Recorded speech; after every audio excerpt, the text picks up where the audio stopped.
Vous comprenez dans l'émission que to déjouer, on a tenté de déjouer la stratégie de Tshisekedi. Nazoya. Naïna précisé d'abord il aura le bosso, c'est-à-dire que Naza Moutali bosso a l'ongwe C64 T. Balongwe est belé. Pourtant to bandaki, to zaiki mo est belé, après batumsu balongwe. Est-ce que quelque part, tout qui kolbate que bino pe vous allez jouer jeu à Ndeko Tshisekedi? Annulation en marche et bénéficier na nani? Annulation en marche et bénéficier na Tshisekedi. Annulation en marche et bomber C64. Annulation en marche et fragiliser le peuple. Parce que le peuple a n'a pas ça à Kobima. Entre nga, mutuna lingi marche, na bateau, baboy marche, na servi Tshisekedi. Il y a ça dans beaucoup combien d'entreprises baza. Pour l'année, Tshisekedi a voulu que l'ingaba de 8 millions de dollars, yo, mutoza en opposition. Oyo bami benga ka ba opposant kasi bazali nde batu ya pouvoir. Ya Tshisekedi. Et puis batu mususu wana nde bozomona wana ba na solo ya Tshisekedi koleka na bata force du progrès. Messieurs, bienvenue dans notre chaîne Presse Libre TV. Pour vous informer 24 heures sur 24 sur l'actualité politique, économique, sociale ainsi que sportive du Congo Kinshasa. Abonnez-vous massivement sur notre chaîne Presse Libre TV. Prenez rendez-vous avec Noko National Kamanda ainsi que Mbelu Star.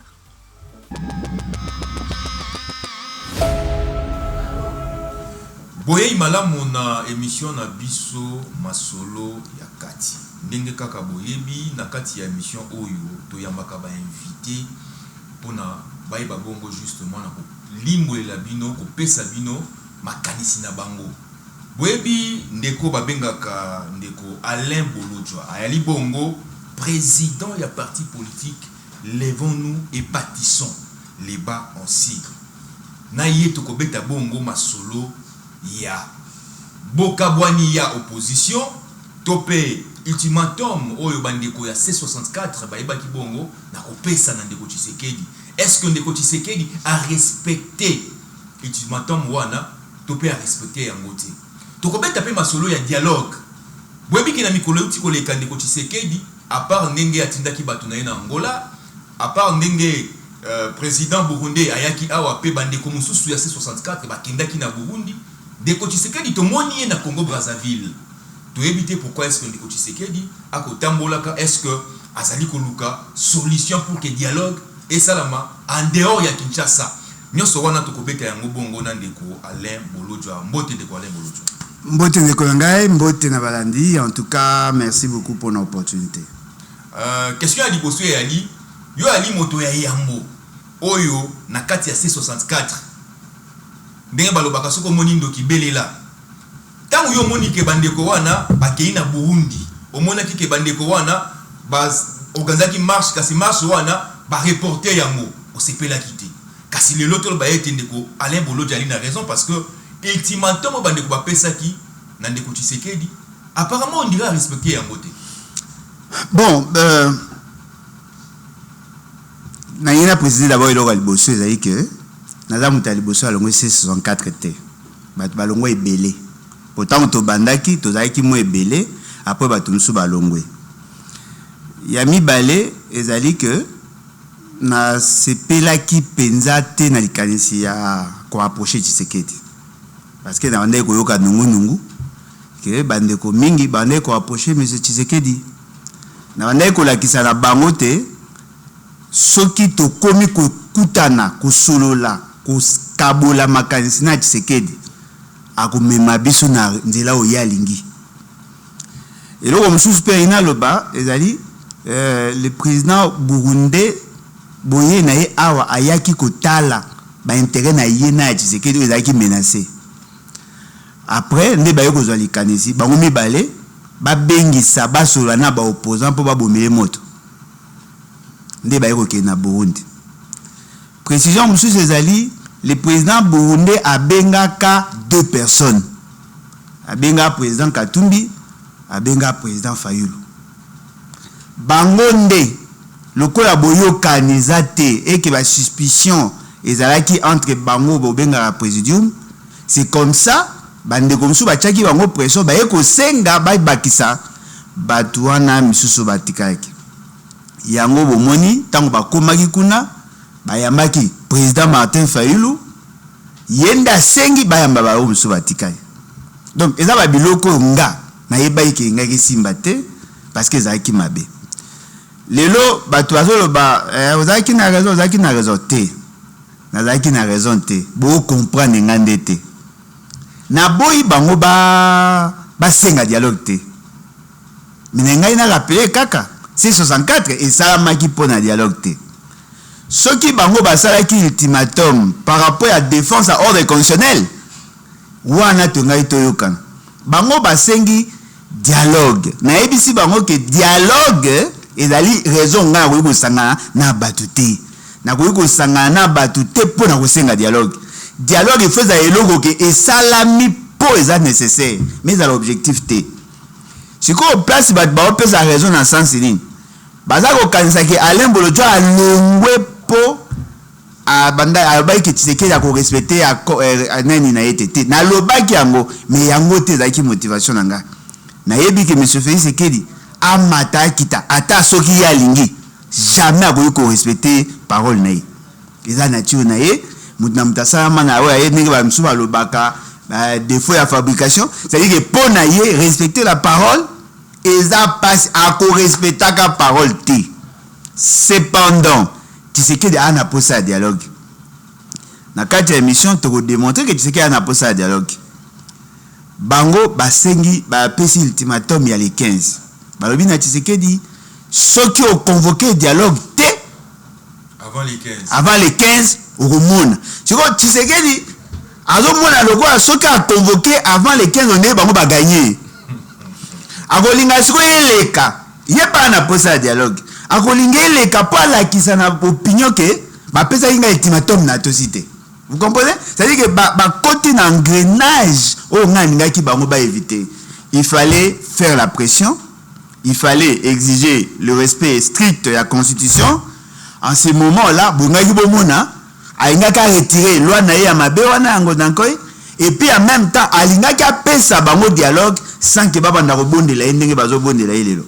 Ouais. Apparemment, tous allez comme on a dit opposition et Kabwani parce que tangu vous allez C64 les acquis kanisi kito comme on a la pression dans négocier Tshisekedi mais les lots tout le bas solo C64 les alliés affaiblis parce que tangu on Alain Bolojo à Lungwe tout le monde bande comme sous souper balandi est-ce que quelque part tout qui kolbate que bino pe vous allez jouer à négocier Tshisekedi bon les kamwa ezo ba mingi vous allez jouer jeu à Tshisekedi bato bazolo bango ezaka po bazita ya kofanda penza ya kokanisa malamu te boyebi Tshisekedi lelo akomi na lolendo akomi na to bana lolendo mo penza nde yango akomi na lolendo lelo ya kolinga a respecter agenda o ya ye aboya agenda ya baninga boya ndaki muya te alobai ke mokonza kosala makambo na pona bino te akosala makambo selon son agenda tango monsieur Félix Tshisekedi abengaki basango na SSC pour que bafanda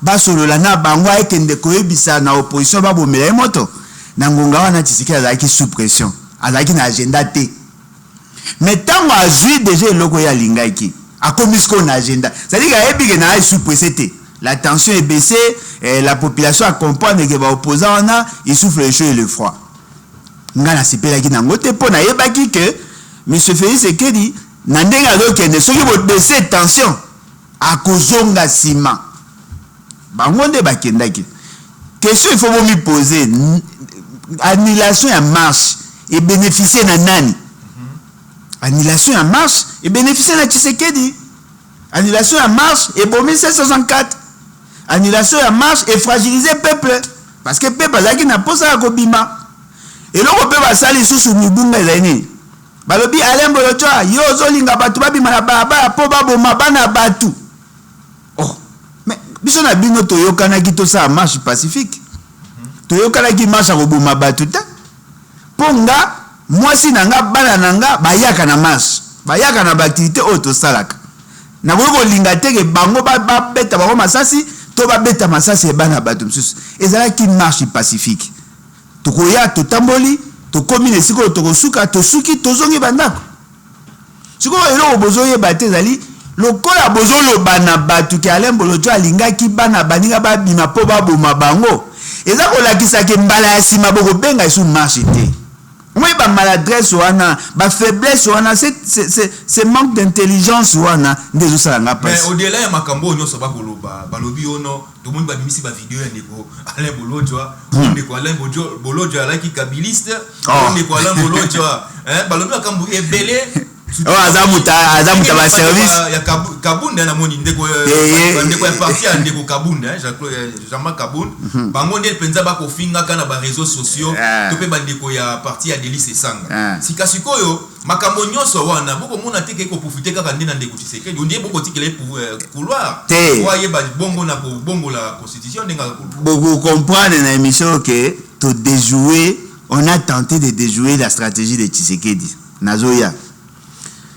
Ndeko nangai ngala lobby le fait déjà à quoi approcher Tshisekedi est erreur et bon ngaki to continue na pression to ça la marche bato ba habiter lokola ndimi to ke dialogue to tika makambo wana no kibana bato ba okufa to kenena dialogue entre nga mutu na lingi marche na bato ba boy marche na service Tshisekedi entre ngai mutu na boy marche na bango batu balingaki ngam na lingi marche na bango batu ba boy marche ba préférer ko soana Tshisekedi entre nga na bango na service Tshisekedi a sepela na ngate parce que ebi ki annulation ya marche eza favorable na ye biso bato ngaki marche azomona biso lokwa to lingaka ete mais bato ba boyaki marche babimi lokwa baninga na ye yango andemia sola na bango. Siko na lobi na bango ke le fait seulement ya ko kende kuna et la kisi ke bo service Tshisekedi ba bia yondo zo service Tshisekedi oza muta service na zo zela ba bimisa preuve ke nazaka apeme na Tshisekedi na lia ka mbongo ya Tshisekedi na sala ka pona Tshisekedi ba bimisa nga video na nga ya kala o na lobi ke nazaka kabiliste 2010 je crois. Siko na zo tuna lien entre marambo bazo loba ke na sala ya Tshisekedi na video wana ezani bongo loba ke non Alain Bolojwa en 2014 au Loba que je suis Tshisekedi pour négocier le lien entre makambo bazo reprocher nga na vidéo bozo Loba que Alain Bolojwa azat Tshisekedi mais bolaki si vidéo ya kabiliste siko bolingina lobani bino bo combattre Kabila bino bo combattre Tshisekedi siko bolaki sanga lien mais nga azo la bino lien il y a de ceux qui ont gagné des marchés Nambogo sans appel d'offres. Il y a beaucoup combien d'entreprises baza. Pour l'année, Tshisekedi a voulu que l'ingaba bénéficie 8 millions de dollars. Yo, nous sommes en opposition. 8 millions de dollars. Après, si entreprise na yo 8 millions de dollars. Il y a au salimine. Na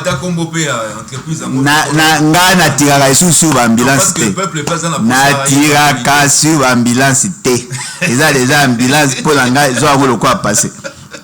Nous tous ces alliés avant au moins ils ont na osa la grève de faim so ba libérer ngate batini batumi ba lemisa ba société si OK ndeko yaka bima mais ça la boy je la biso opposition parce que mokonzi na stratégie il a biso opposition entre nga na bino qui est projet donc Alain Bolojwa a keinde ko découvrir ba faux opposant oyo ba mi benga ba opposant kasi bazali nde batu ya Tshisekedi et puis batu mususu wana nde bozomona wana ba na solo ya Tshisekedi koleka na bata force du progrès.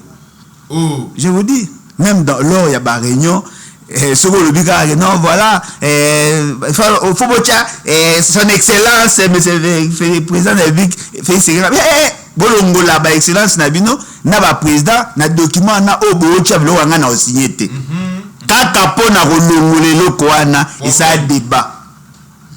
Mais bino boza ba opposant ba excellence yango ebele boya nini ote tout ça protocole et comment que tu na jour ya restitution mutumo azoba pona nini bozolo ba bo benga président Burundi excellence président pona nini na Tshisekedi bo benga eka monsieur Tshisekedi un opposant qui vous dit ça na kati ya réunion ça dit quoi ça dit que Batu va se détacher na noté et puis à chaque fois bazolo na biso na rasop biso ba Tshisekediste biso avec les sphinx au juste vous devez d'abord vous détacher de cette logique là parce que quand vous parlez de Tshisekedi on risque de faire la confusion entre Tshisekedi et Lelo na lobby donc c'était ça l'environnement mais eloko ezali na kati na bango eza na bateau ba sincère baza kolinga ba bunda pona solo mais mabe ya bato yango soki ezali bakomprenaki baastuce na bastratégie balinga basala te. C'est-à-dire on était pratiquement à 15 ou 16 au départ. Après éclaté la structure na bango et comme 60 signatures. Alors qu'au départ tant que na na boboto improviser qui bato zaki ba 35 est-ce que Alungwe penza ya solo to pe za inonka ba rumeur. Bon, en tout cas elo na koyo koloba siko bozo ngo pona yiki ba interpréter makambo na ngama B. Fayulu effectivement Alungwe malobi yango te ga Alungwe a ko manifester yango na ba geste. Parce que ndenge za ultimatum ezali les 15. Voilà. Lobby. Dans 48 heures. Dans 48 heures. Donc lobby de lobo zoyat. Les 15 ni ya ko zalaté. Ceux qui vont convoquer dialogue, vont convoquer marche à cause de la thé. Ceux qui vont convoquer dialogue à cause Kango, Libanda. Parce que dans l'autre activité, moi, au sein de les 18, dans le pays, il y a Payakuna, donc il y a ici à cause de la thé. Beaucoup remarqué, communication dans le va changer malembe. Pourquoi? Justement parce que ce que moi j'ai fustigé dans Katina et à réunion, c'est ce qui ressort maintenant dans le texte de Basali. D'abord, balongoli conférence des présidents. Balongoli conférence des présidents. C'est-à-dire que batu nyonso bazoya ba obi maloko ba militant. Babaki si présidium Bokonzi de prendre des actions, de poser des actions et d'informer. Non, informer. Si les chefs basali ba réunion na bango bazui ba décision. Informer ba président ba parti mususu. C'est comme na yisa ibango non, et lo bo salaire les années. On ne peut pas gérer un leader d'un parti de la même manière on gère un militant. La moindre de choses, un peu de considération. Mais quand on imagine au Fandi Boé, Motokwa Jean-Claude Kibala, à Fandi Boé, bah j'ai décision moi on a top on a radio ben à TV. Et ça manque à considération. Donc ils avaient babilo ko tourner koloba juste pour tenga kinde to sunga. Tenga to sunga, la structure est en bola malam. Babiloko Ozaki est président parti à Telemi, un militant d'un parti qui n'a pas droit à participer à la réunion, à Fandi. C'est moi, ça ne passe pas. Alors, tu habites Sikoyo, beaucoup de Kanisani, Nibino Bato, Bolungwe, dans C64. Est-ce que, dans mes colomizali, Boya, beaucoup de ça, la plateforme, Moko, où il faut ça, la paix, qui pression dans Ndeko Tshisekedi. Parce que Ndeko Tshisekedi, apparemment, on dirait, a commis à l'aise. Très à l'aise. Il y a qui peut être moi pression. Ameki ko sala pour que Kabula et puis a réussi. A réussi. Bino boko kanisa nini, bino bato bolongwe na C64. Mais est-ce que bozo lukape ko sala plateforme na bino mususu? Non, to za regarder, bo to kende kuna cadre à plateforme non, to kende kuna na cadre à regroupement na biso politique. Ezali génération rupture, yango ndekenda ki kuna. Tokendaki ezali ngai ndeko Ados ndeko Wen ndeko Jonathan Ngwele ndeko nani Vuvu Marley Vuvu bien que yatikali na ebité soka atikali bien que na ebi position na été mais tozalaki bateau bakayaki c'est son nani génération rupture et puis bandeko musu bayeko bakisama net bandeko na biso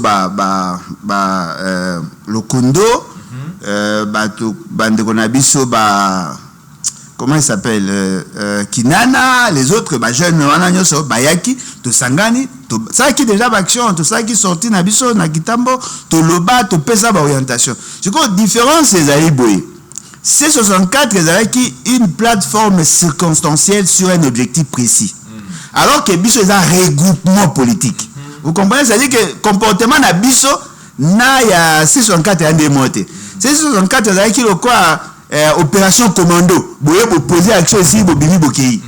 Mais ba on va commission ngo komi penza na sens ya lokwa union sacrée quoi. Lokwa rasop. Alors biso toza s'organiser parce que déjà ndenge za wana bato musu baza ko défendre bato batikali. Donc il faut total maintenant comment réajuster, comment réorganiser pour que tous à temps de se réorganiser, de sensibiliser, de mobiliser et éventuellement agir aussi sur le terrain. Donc nous sommes en voie effectivement à Yagosalango. Voilà pourquoi j'ai dit l'opposition est kabouanité. C64 ndé bato balongwe parce que l'opposition est déjà plurielle. Bah regroupement politique est épelé. Sauvons la RDC, sauvons le Congo comme match c'est que Oh. Souvent le Congo est à Tshisekedi. Souvent les Congo pesa Tshisekedi. Souvent le Congo est à Tshisekedi. Souvent les RDC des à Kabila. OK. Souvent le Congo est à Coutinho Fernando. Oui. À soutenir à Tshisekedi. Oui. Il faut tout ça la nuance. Voilà. Donc tout ça va s'organiser. Bandeko Batikali. Bon vent à Bango. Les 15 Kalaté. Nzamba Sunga Bango ba comprendre to bande koloba. Tout ça na posa ko attaquer Bangote, tout ça na posa ça combat contre Bangote. Biso souci na biso ezali, quand vous prenez des engagements, apprenez à les respecter pour que Batba respecte bien. Et biso tout ça va s'organiser. Le jour où on sera prêt, on va organiser des activités.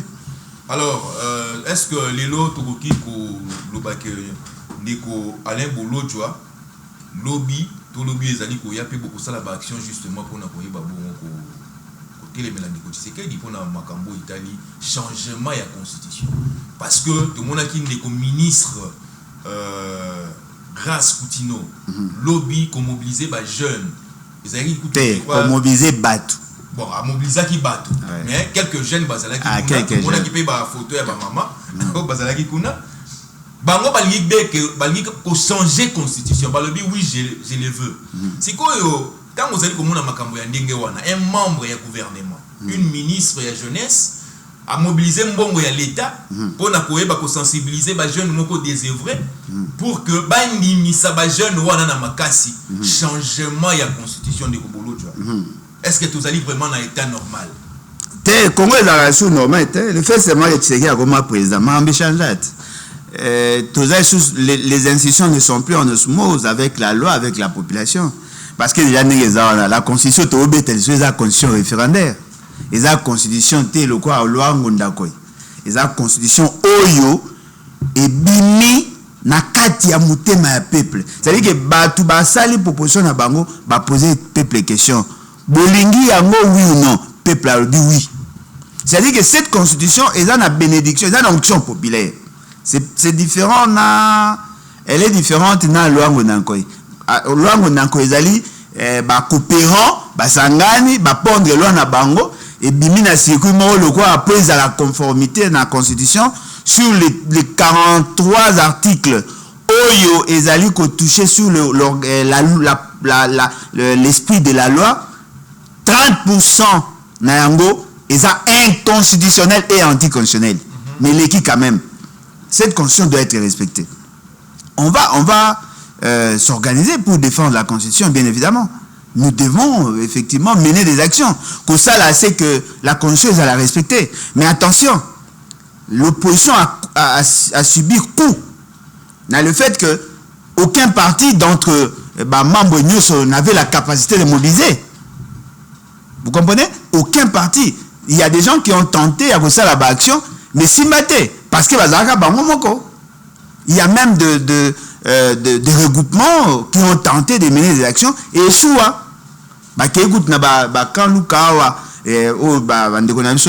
CGC et Simbate, Meka, meeting et Simbate. Et Bungaï Kosangi sa force pour que tout en mutualisant les forces, tout est capable de convaincre le peuple. Le peuple a adhéré à notre vision. Mais le maladresse, c'est ça que le peuple a la dessus. Alors il faut maintenant qu'on travaille d'abord au peuple à comprendre ce que nous allons faire. À la suite, tout ça la action. Parce que si nous ne défendons pas la constitution, tout ça qu'on y est ici parce que notre sœur, notre jeune sœur, notre fille ou notre jeune sœur, bon je dirais ma fille, bien que elle a assumé ma fonction, a y la démarche, il y a quoi qu'on changer constitution.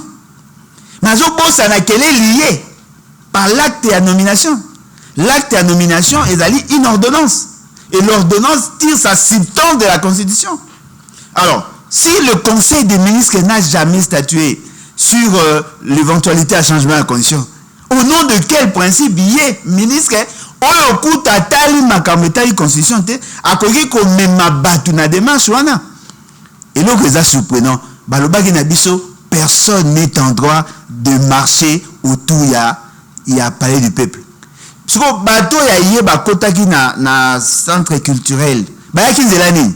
Zela palais du peuple. Zela palais du peuple. La sacralité est longue. C'est-à-dire que Tshisekedi il souffle le chaud et le froid. C'est Tshisekedi qui envoie. C'est Tshisekedi qui autorise. Mais le gouvernement dit, par moi, oh non, biso tolobeli makambo ya changement de condition. Mais votre ministre vient d'en parler. Et puis, un membre du gouvernement. Un membre du gouvernement. Et puis, a agi en tant que ministre. Ministre de la jeunesse organise. Donc, le gouvernement, Azan a posé à changer de constitution. Le col Azan a posé à changer de constitution. Le col a manifesté. En entendant que la constitution est sikeyaka. Appliquons d'abord la constitution actuelle. Est-ce que le gouvernement a-t-il la compétence de parler sur le changement de constitution? Non. Il y a acte de haute trahison. Alors, il faudrait maintenant commencer à sanctionner. Mais qui va sanctionner? Parce que le cour constitutionnel, il y a mon quoi ali, pour ça la makambo Tshisekedi a kosenga. Mais juge ya cour constitutionnel pas ça. Ah, heureusement au président bah juge ya cour constitutionnel. Mais cour constitutionnel il y a un ensemble de principes. Ce qui va juge ya cour constitutionnel, bah comme sa cour constitutionnelle plus courte que ce qu'elle est, naturellement, l'article 104 peut aussi s'appliquer sur la cour constitutionnelle. Attention, la constitution est claire. Tout Congolais a le devoir de faire échec à tout individu ou groupe d'individus qui prend le pouvoir par la force ou qui l'exerce en violation de la Constitution. Quel est ce pouvoir dont on parle? Le pouvoir est éclaté en exécutif, en législatif, en judiciaire. C'est-à-dire que l'article 64 peut aussi s'appliquer contre le juge de la Cour constitutionnelle qui exerce leur fonction en violation de la Constitution. Donc, voilà pourquoi j'ai dit le système politique, le régime politique est commis aux antipodes de la Constitution qui devait en réalité régenter la société. Ce que nous devons faire, nous devons nous lever. Mais qu'adviendra-t-il ce que Tshisekedi a réussi à changer la Constitution malgré la pression Mike au Bandeko, la opposition? La pression ya Mike au Mona, et Zagapo. Batubana posa en fait bazako bunda pona ba commodité bazo bunda pona ba vivre na opulence bazako bunda po ba se retrouver ba msu ba bunda po ba récupérer ba poste ba perdant ba msu ba na posa ba avantage. Mais si le peuple et les politiciens de l'opposition ba comme ko bunda avec esprit abnégation, comment Tshisekedi va arriver au changer de condition? Ndeko na ngata nomba bato bazan dans une ville de 15 millions d'habitants, essentiellement jeunes. La jeunesse est estimée à près de 10 millions d'habitants. Tala bateau bazaïkiwan. Et puis tala bilongi ya bateau ming. Et ça ba bilongi ya bateau bazora ba 5 000 na ba 10 000. Ba meli ka maïté. Siko ba vidéo msuto mona. Non, ba meli ne bango mai. Ba meli. Yo ça si na Congo bateau anane bazara ba mobiliser sans argent. Ils ont contacté certainement l'association, PC motivation, tout ça, Batubaya, Batuana Tangubaye, Bakomine Sikawana, les locaux, Bangobana Posat. Moi, je pensais qu'ils pouvaient convoquer les jeunes pour avoir comment créer des emplois. Parce que le problème, il y a jeunesse, c'est le problème, il y a précarité, il y a pauvreté, il y a insécurité, il y a instabilité, il y a manque, les jeunes perdent d'espoir. Mais si vous avez ça, Bino boana pour ça oui. Mais oui, pour le mariage. Ah, tu veux ta masolo à mariage. Si tu veux te marier, vas-y, va te marier. Zamona routine, voulez-vous prendre pour époux? Oui, non. Mais ici, c'est interdit de dire oui et de dire non. Voilà pourquoi la Constitution a lobby. Pour les révisions, j'autorise. Mais personne n'est en droit de toucher à la Constitution. La Constitution est claire. Et puis, ce qui est absurde, non, la souveraineté du peuple, le peuple est souverain. Oui, mais le peuple est souverain. On parle de quel peuple? Non, mais non, attention. La souveraineté est reconnue dans la Constitution. La souveraineté, il y a que ça l'amendement, il y a que ça la révision. Le peuple est souverain. La Constitution à se référer à la Constitution. À se référer à la volonté. Attention, la Constitution, c'est la volonté cristallisée du peuple. Ça encadre le droit et liberté, tant individuel que collectif. Portion de la population quinoise. Ils font partie du peuple, mais n'ont pas le pouvoir de décider sur la Constitution. Ils ont le pouvoir de décider sur la Constitution. Et là, les droit n'est encadré. Oh, mouton droit n'est encadré. Pour qu'agir, il faudrait mettre en cause la constitution et les personnes qui étaient appelées à l'appliquer. C'est-à-dire qu'il n'y a que la révolution. Voilà, tu sais qu'elle dit. En osmose na bisote, nous voulons te faire partir par la révolution. En ce moment-là, c'est les droits souverains. C'est lui qui a la capacité non seulement de changer la constitution, mais de mettre fin à un mandat. Comment quelqu'un qui veut se maintenir au pouvoir peut-il s'appuyer sur l'interprétation? Il y a article 5 en disant que le peuple est souverain. Oui, mais ce peuple-là est souverain par rapport à la constitution. Or, la souveraineté a changer la constitution, il fait une souveraineté supra-constitutionnelle. Donc, pour Nabiso, ce qui me se fait, c'est qu'il y a une aventure où il y a changer la constitution, il a utiliser le moyen où ils allaient constitutionnel. C'est-à-dire, il veut utiliser l'Assemblée nationale, il veut utiliser la CNI, il veut utiliser la Cour constitutionnelle. Or, toutes ces institutions sont liées à la Constitution, y compris Yemoko. Donc, ceux qui moutana na posa ya changer la Constitution, ako benga batu na balabala, ako ebisa na batu renverser l'ordre constitutionnel. La Constitution tombera avec l'institution président, avec le Parlement, avec le cours des tribunaux, avec les institutions provinciales, avec tous les actes pris sous pied de cette Constitution. Les règlements intérieurs et tout. Mais bango va limiter. Tu garder le pouvoir autour de la Constitution, mais en même temps, tu as la Constitution, tu as une frange de la population pour que ça change. Mais comment quelqu'un qui est au pouvoir, comment une ministre a nommé sur base d'une ordonnance qui aurait tiré sa sultan de la Constitution, a pas changé de Constitution. Donc, on a pour ça, on renoncer à la fonction. En quelque sorte, bateau va avoir pouvoir pour organiser coup d'état. Exact. Coup d'état. Ils ont quoi moto à Mathieu quoi d'état manga. Alors qu'on simba manga te a préféré à katanzete pour manga quoi. Mazo bossa na kesi azo kata. Il est pas au quoi. Voilà. C'est ça vraiment le beaucoup de Tshisekedi. Alors, tout le monde a su que makambo etali dialogue. Tout le monde a dit que Tshisekedi na Congo Brazzaville. Tu éviter Ndeko Tshisekedi, est-ce que... C'est 64 pas à Brazzaville. Mais tout le monde a habilité. Tu mais nous tout le monde a habilité. Bon temps va kenda tango des membres à 64 va kenda na lukusa kuna na restaurant moko na lukusa ko négocier ma mususu. Est-ce que vous monde a habilité? Donc Ndeko il y a 64 pays bazalaki na Congo Brazzaville. C'est 64 à Brazzaville. Je peux vous certifier. Donc tout le baké Ndeko Tshisekedi na ba négocier 64 bango nyonso ba koluka ke dialogue et ça la malibanda ya mboka.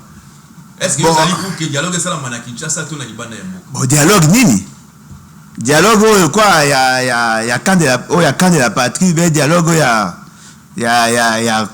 union sacrée élargie. Non. Ça c'est pas intéressant. Donc tout le bakino vous êtes d'accord t'es na dialogue? Non, Tshisekedi non. Non. Donc, depuis quand un malade a vraiment consulté médecin. C'est lui qui a le problème. Besoin de trouver ma solution. C'est pas à lui de décider sur comment les choses doivent se faire. Moi, je pense que ce qu'il fait, c'est qu'il y a un apport ça à Katumbi. Il faut ça à Libanda pays. Ce qu'il y a un apport ça à Matata. Face à Moliba, Franck Diongo, Jean-Claude Mbagoye peut-être. Tout bazar Libanda. Pour participer dans le dialogue, il faut baser en place au bazar en sécurité. Mais essayez de vous imaginer.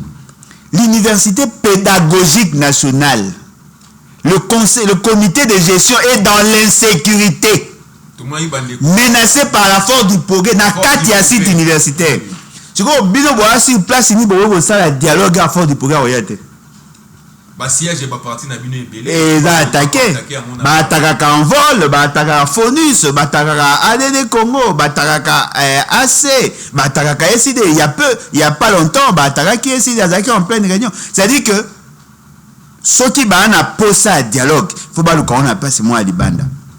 Mais là il faut voir dialogue wana ba OK Libanda. Ils ont dialogue ba solo là à bâton rompu. Pour ceux qui moutana poste à poste aux élèves, ceux qui moutana poste à roloba maramguna baké Libanda. Mais Libanda en pays en pays à pays ils ont garanti sécurité. Parce que net il oboboé net il batande comme ça c'est son 4 bakendaki bakena Bujumbura. Et ça va le roi moutake na 10e rue. Parce que Mouta Bujumbura, il fait partie de la crise. Aza Moutou ya Tshisekedi, aza ka ndenge mona batu nyonso, bomona ka ba wazalendo, ba terroriste, ba mercenaires, na ba msuba le ba AFDL. Il est dans le bloc, il y a coalition na bango basai. Ils doivent chercher un pays où ils ont une certaine neutralité, mais ils ont une capacité de sécurisation, et capacité de contenir Bateau Baroya. Papa Sassou, il a un avantage comparativement à d'autres pays. D'abord, le coût, il y a déplacement, il est moindre. Il suffit c'est marrant à laisser passer. Je crois que ce matate et qu'on a payé $15. Ce qu'on m'a dit au Komikuna na Brazzaville, bako ko zoyo au côté na hôtel au Lali. Yami Balé Papa Sassou Aza, il est respecté par toutes les parties. Et dans l'église, et dans la opposant, et dans la monsieur Tshisekedi ba respecta gaé. Na yisa ka Tshisekedi. Joana na problème na président nyonso ya Afrique sauf Sassou Nguesso. Pour mukolo ko yela ondongo okokatsa. Ce qui a organisé a convoqué dialogue. Je ne pense pas que l'opposition a reboué. Je ne pense pas. Mais cependant, Toye Bayango, na Congo Brazzaville, la sécurisation a battu. Et que Simbara a sauvé ça moins d'une semaine.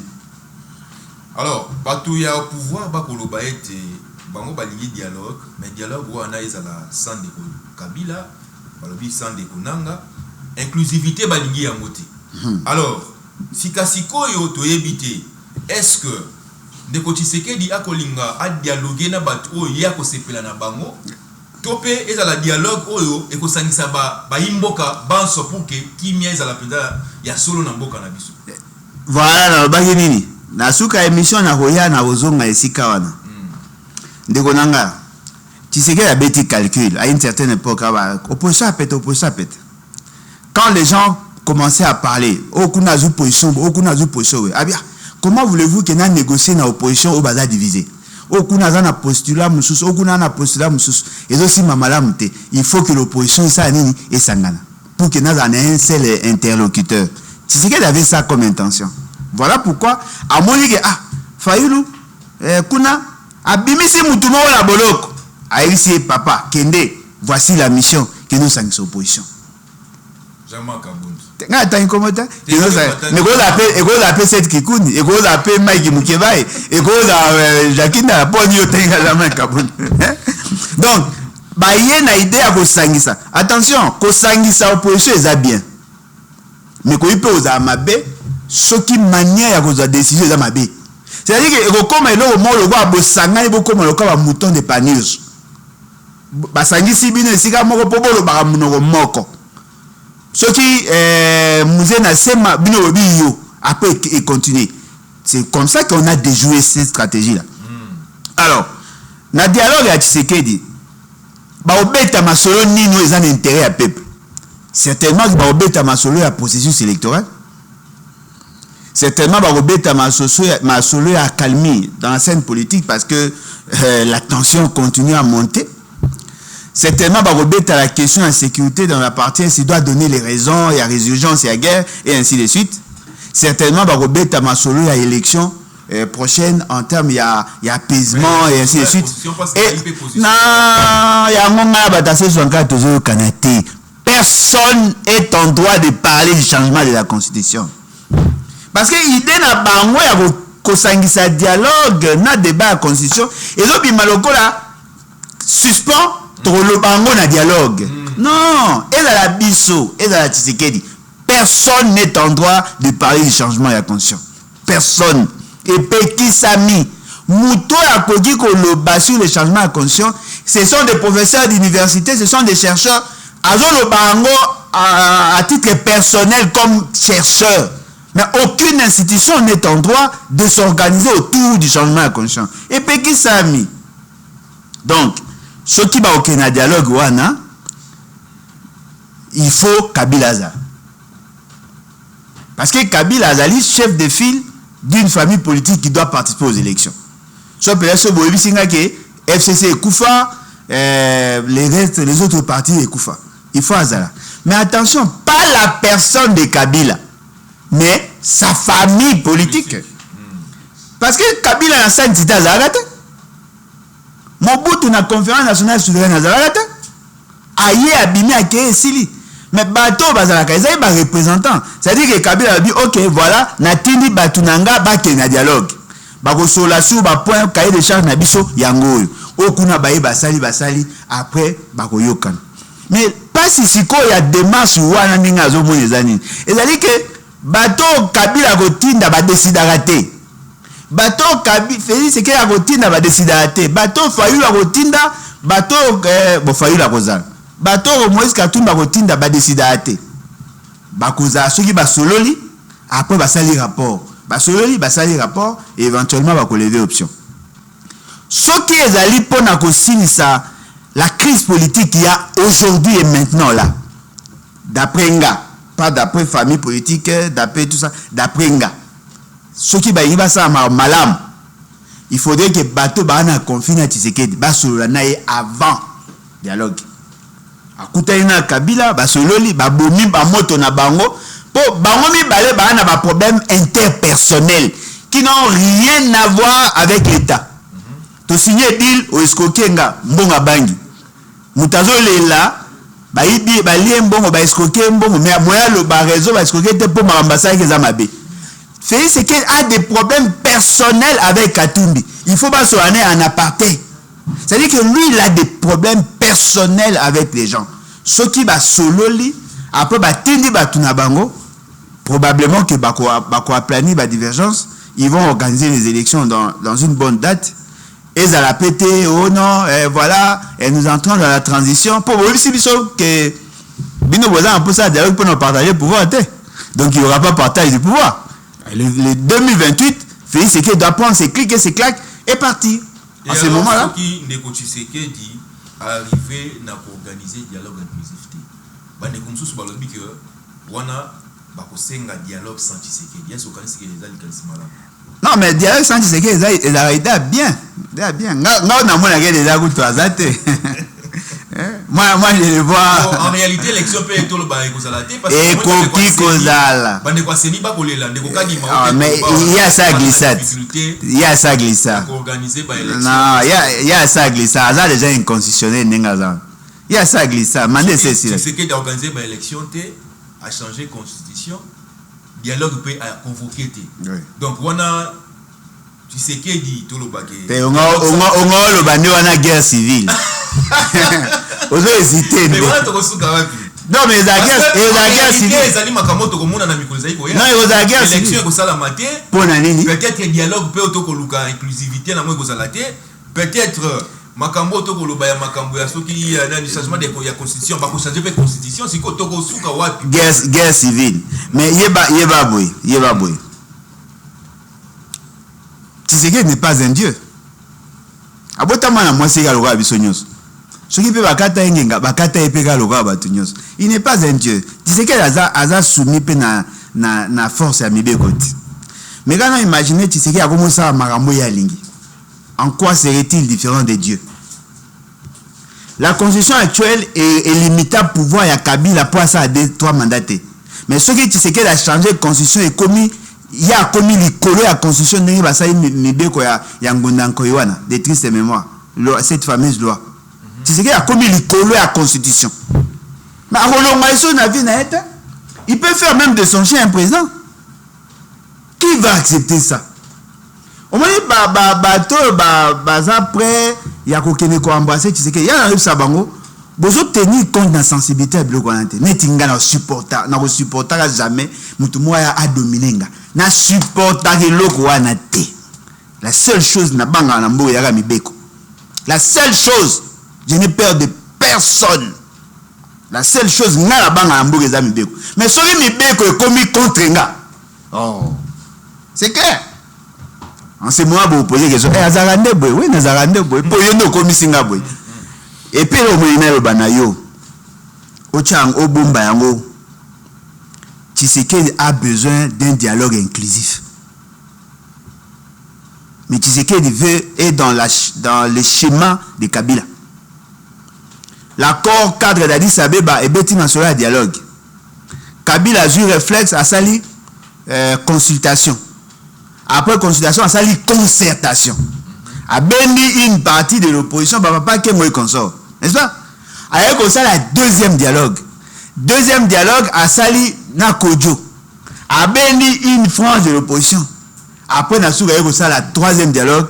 Troisième dialogue, on est permettant qui Bruno Tchibala, Kota, et puis Makamesa, Mindé Salami. C'est comme ça que tu sais qu'il veut faire les choses. Pourquoi veut-il faire aller dans ces schémas-là? Mais c'est justement parce qu'à Yébike, plus il gagne en temps, plus la faisabilité technique et l'élection est comme difficile, en ce moment-là, ça deviendra une sorte d'impondérable pour justifier la non-tenue des élections. Et il a besoin de cette opposition-là.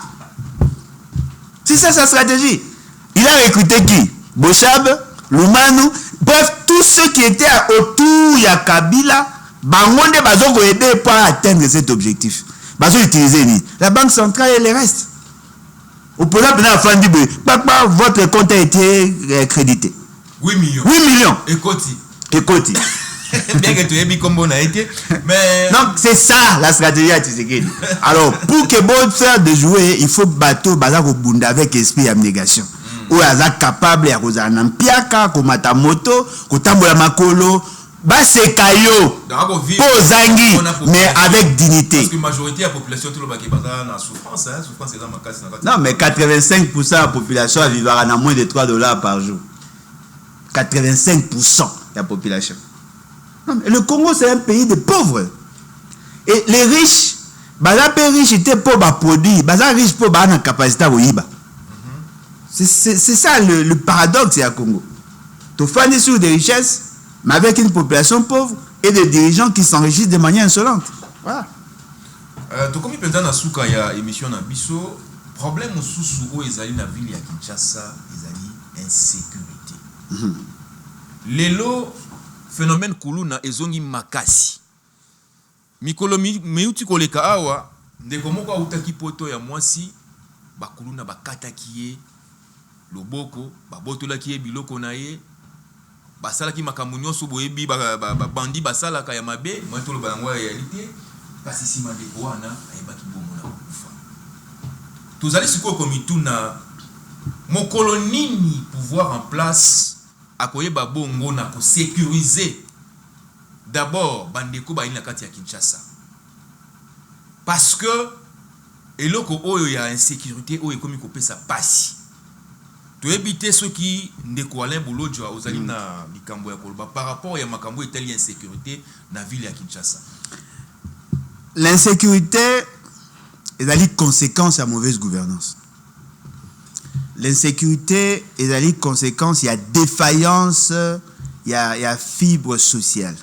L'insécurité est je dirais, conséquence, il y a déviance, il y a moutou. Mais l'insécurité, ça fait partie des objectifs d'un État. L'État s'est organisé aussi pour mettre fin à l'insécurité. Et l'État s'est doté des instruments. La Constitution parle de l'armée et de la police et les autres services d'intelligence. Tous s'interroger dans l'insécurité pour la conséquence, il y a mauvaise gouvernance. Tous s'intéresser d'abord dans dispositif au Tozanango. Ndigonanga, nakuta na un vice-ministre, abimarana cortège, il y a 3 véhicules, pratiquement avec 6 policiers. Un seul individu, na balabala, autant moi 6 policiers. Un vice-ministre. Exact. Na ba souciat na biso tokuta ba 3-4. Et 2 fois, baza peut doter na ba équipement malongate. Et msu ba goza à 5, na 5 on a 2 minutes que ça mission ane kufa. Ozomona munduki oza o munduki ba bundaka na guerre à 45. Voilà. Donc, il y a un problème.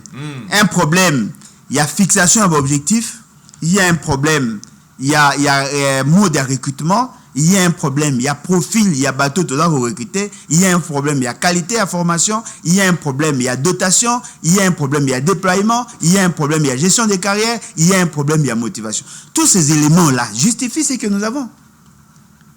Il y a un autre phénomène que d'aucuns semblent négliger. l'exode rural. Batu bazo kima bamboka na bango bazo ya na Kinshasa po kune loko ezate. Batu na tango baye type ya misala bande ko sala awe ezate. Awo sala bilanga wapi?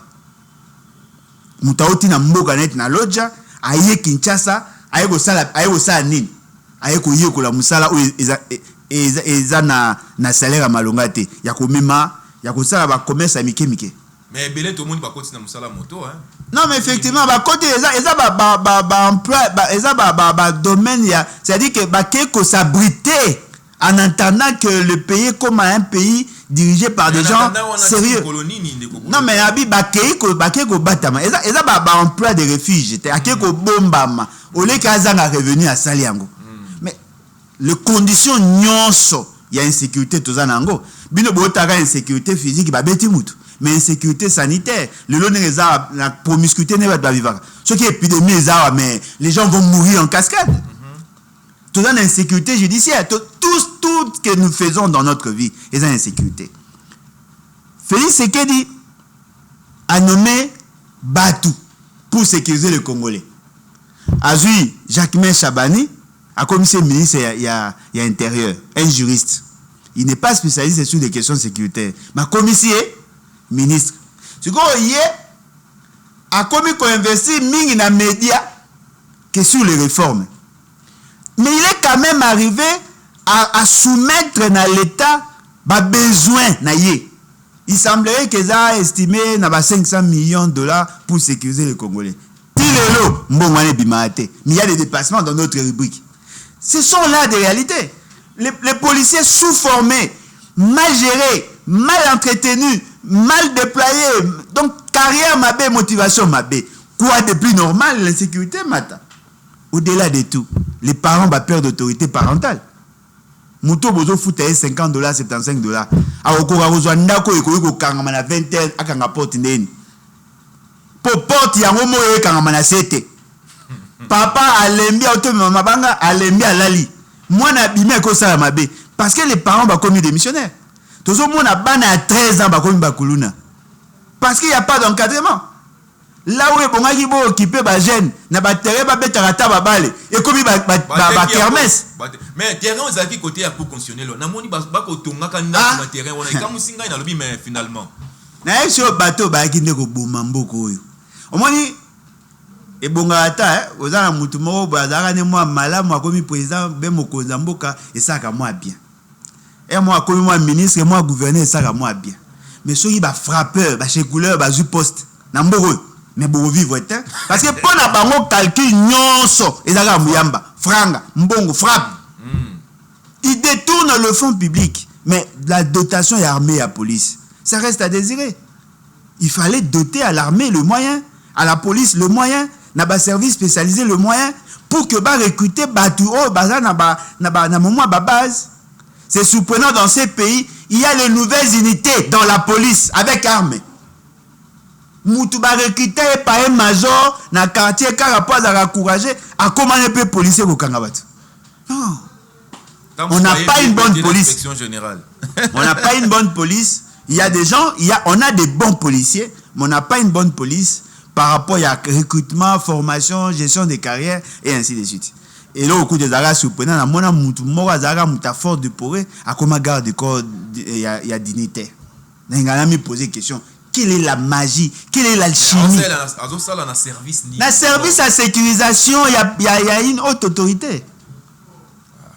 Mais quand on a une famille, autant il y a une fait, c'est qu'on a un fort de poré. On a poser question, tu as une formation. Ah, c'est ça. Tondi openza botondi ndenge ondimi invitation na biso kasi toyebite est-ce que na makambo nyonso to beti awa na kati ya émission na biso est-ce que vous allez na eloko koki ko bakisa peut-être mona ki obakisité.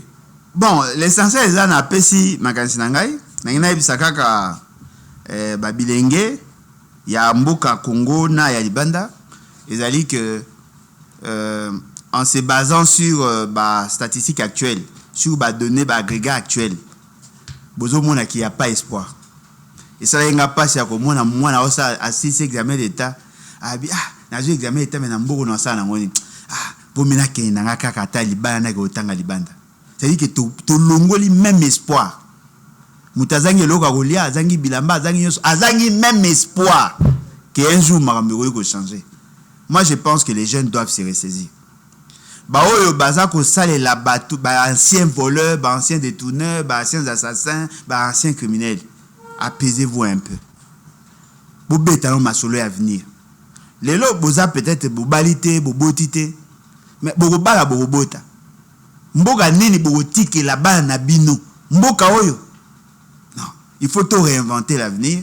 Toza ko senga na bilenge, toza senga na ba organisation des jeunes, ba parti politique avec une nouvelle vision. Venez bobo sangana biso na la génération rupture. Tout ça la politique autrement mais en bien. En ce moment-là, on va réinventer l'avenir comme aiment le dire les battes. Merci. Merci beaucoup Ndeko Alain Bolodjoa. Nako rappeler bino que Ndeko Alain Bolodjoa Zali Bongo, président et parti politique. Lèvons-nous et bâtissons. Ezali Bongo, parti politique Ezali Nakati ya coalition. C'est ça, non? Génération Rupture. Merci à vous, merci en tout cas. Na pesi bino merci ya mingi ndenge bozali ko continuer ko landa émission na biso, ko soutenir chaîne na biso. Tomonani bongo na mikolo mizali koya. Botika la malamu. Messieurs, bienvenue dans notre chaîne Presse Libre TV. Pour vous informer 24 heures sur 24 sur l'actualité politique, économique, sociale ainsi que sportive du Congo Kinshasa. Abonnez-vous massivement sur notre chaîne Presse Libre TV. Prenez rendez-vous avec Noko, National Kamanda ainsi que Mbelu Star.